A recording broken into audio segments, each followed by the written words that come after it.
तो क्या डॉक्टर और इंजीनियर अब नहीं बन पाएंगे आईएएस?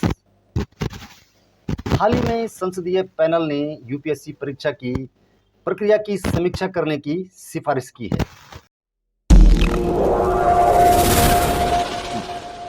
आंकड़ों पर नजर दौड़ाएं तो कुछ सालों में सेलेक्टेड आईएएस में से 70% डॉक्टर और इंजीनियर का ही चयन हो रहा है और बाकी ह्यूमैनिटी बैकग्राउंड अर्थात आर्ट्स स्ट्रीम वाले बच्चे बहुत ज्यादा पिछड़ रहे हैं।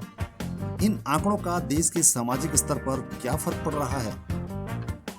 ये अच्छी बात है कि डॉक्टर और इंजीनियर बड़ी तादाद में आईएएस एग्जाम क्वालिफाई कर रहे हैं, लेकिन इसके विपरीत जो छात्र क्वालिफाई नहीं कर पा रहे हैं वो तो 4-5 साल गंवाने के बाद अपने इंजीनियरिंग में भी बेहतर साबित नहीं हो पा रहे हैं। दरअसल लाखों की संख्या में यूपीएससी परीक्षा देने वालों में से देश भर में केवल 1000 या 1200 आईएएस फाइनल रूप से क्वालिफाई कर पाते हैं, जबकि प्रारंभिक परीक्षा में करीब 10,000 छात्रों का चयन हो जाता है। इंजीनियर बनने के बाद यूपीएससी क्वालिफाई करने के लिए छात्रों को कम से कम 4 साल का समय लगता है और प्री पास करने के बाद उनकी उम्मीदें और अधिक बढ़ जाती हैं।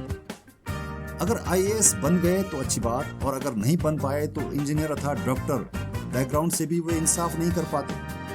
हालात ये हो जाते हैं कि ये आईएएस तो क्वालिफाई नहीं कर सके लेकिन अपने मूल पेशे में भी पिछड़ जाते हैं। रिपोर्ट्स बताती हैं कि देश में 94% इंजीनियर एम्प्लॉयमेंट के लायक ही नहीं है और केवल 4 से 7% इंजीनियर ही टॉप मोस्ट सर्विस के लायक बताए जा रहे हैं।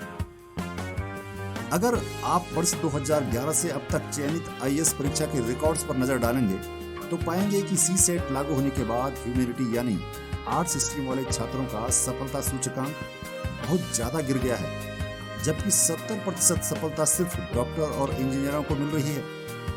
तो क्या 2011 में लागू सीसेट इसका कारण हो सकता है? क्या होता है सीसेट? चलो समझ लेते हैं। सीसेट का full form civil services aptitude test अर्थात सिविल सेवा योग्यता परीक्षा है। इसे वर्ष 2011 में यूपीएससी सिविल सेवा प्रारंभिक परीक्षा के एक भाग के रूप में आईएएस प्रतियोगियों के विश्लेषणात्मक कौशल, तर्क क्षमता और योग्यता का परीक्षण करने के लिए लागू किया गया था। सीसेट पर खूब विवाद और डिबेट हुए, हड़ताल और प्रदर्शन भी हुए, जिसके परिणाम स्वरूप 2015 के बाद सीसेट को सिर्फ क्वालिफाइंग कर दिया, यानी इसके मार्क्स नहीं जोड़े जाते। उसके बावजूद भी 2023 में सीसेट इतना टफ कर दिया गया कि इंजीनियरिंग बैकग्राउंड के बच्चों को भी इसके क्वालिफाई करने के लिए कोचिंग इंस्टीट्यूट ज्वाइन करना पड़ा। तो फिर आखिर क्या वजह है कि इंजीनियरिंग और मेडिकल बैकग्राउंड के बच्चों को यूपीएससी परीक्षा पास करना आसान पड़ रहा है? क्या सेमेस्टर सिस्टम इसके लिए जिम्मेदार है? दरअसल इंटर पास करने के बाद इंजीनियरिंग बैकग्राउंड के बच्चों को 6 महीने के सेमेस्टर में कम से कम 4 या 5 सब्जेक्ट जो एकदम नए हैं तैयार करने होते हैं। इनमें से भी एवरेज 4 महीनों में 4 सब्जेक्ट तैयार करने का ही समय मिल पाता है और इसके लिए उन्हें अपने अंदर एक खास स्किल डेवलप करनी पड़ती है। आईएएस एग्जाम में मूल रूप से इंटरमीडिएट का सिलेबस रखा गया है, जबकि बीए, बीएससी और बीकॉम करने वाले स्टूडेंट कुछ खास सब्जेक्ट में जिन्हें वह हाई स्कूल इंटर से ही पढ़ते आ रहे हैं उन्हीं में महारत हासिल होती है और अन्य सब्जेक्ट उनसे छूट जाते हैं। ऐसे में जब यूपीएससी एग्जाम में एक छोटा सा सवाल पूछा जाता है जिसमें उम्मीद की जाती है कि वो इंटरमीडिएट लेवल की परीक्षा के आधार पर जवाब देंगे, उसे सब्जेक्ट में मास्टर होने के नाते छात्र इतने बढ़ चढ़कर जवाब लिखने की कोशिश करते हैं कि जो लिखना होता है वो भी ठीक से नहीं लिख पाते।